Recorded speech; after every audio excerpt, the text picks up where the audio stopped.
something that I'm learning and that I've experienced more now than ever before is suffering. Mm-hmm. The suffering of dying to your flesh daily. That hurts.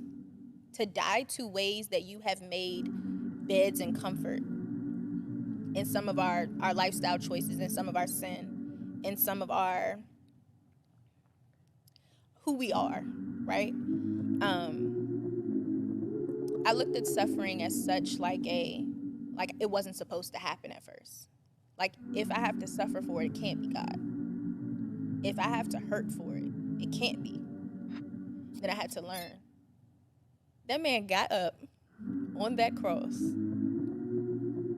with his body split into pieces. And I'm talking about the little suffering that I experience when I'm told no by him, or not yet, or that's not it, or I fall short. My little amount of suffering can't compare to the suffering that he experienced. Right. But honestly, if we go back to the word, that wasn't even the worst of his experience, the physical pain. The worst of his experience was being in darkness away from the Lord, being away from his Father. And when you talk about walking with God and walking with Jesus, that is something that he desires for us to understand. And I mean deeply understand. And I could never, never, ever be as humble and selfless and great. Like I could just never be able to put myself in his shoes.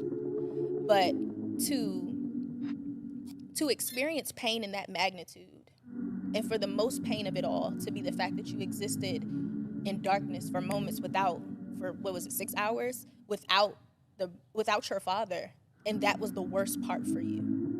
What does that tell me about myself? Because I'm thinking the worst is I can't have it, or it's not my time, or that's not my person, or this isn't the place for me. And I'm thinking that's the worst of the worst. And I want those things so bad that I'm willing to live outside of the will of God to have it. At what point do I wake up and realize I have no idea, and that I'm proud to suffer as a servant for all of the things? I will gladly suffer in this lifetime for eternal life with him.